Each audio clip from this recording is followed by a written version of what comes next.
Hi everyone. In this video, let's see how we can generate the Mount Miller report with Excel. So this is a sample report card and this is the sample Excel sheet. So what you have to do is you have to enter all your data in this Excel sheet in the given format. So let's see how we can generate the report card.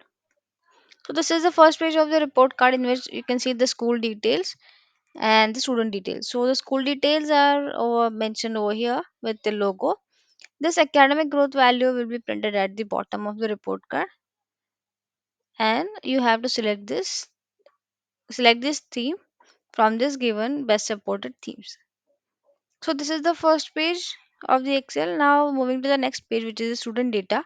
Here you can see the student details mentioned over here will be printed as it is in the student details.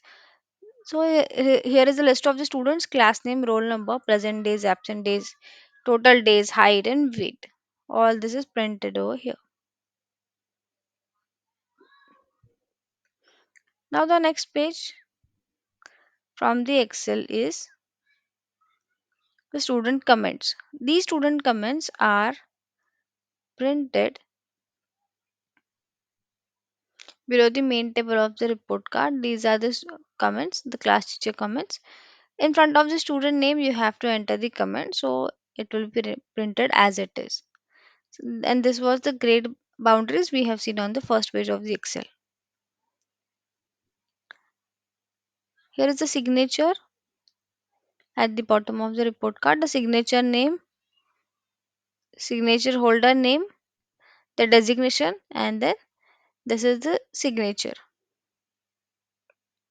digital signature, signature holder name, designation, and the digital signature. Here are the class skills.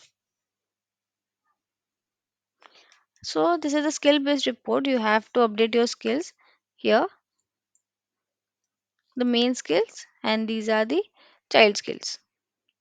Enter the skills over here, options of those skills, and then grades.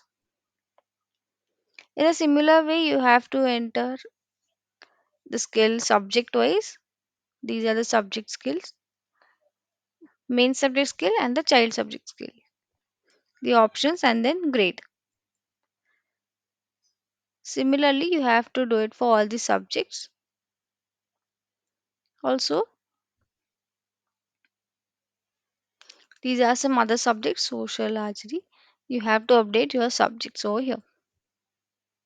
So these will be printed here like art and craft Q1, Q2, Q3. If A is selected, the A will be printed. If B, then this is the B, C, like this. So this is how you can generate the Mount Miller report card with bar using Excel data.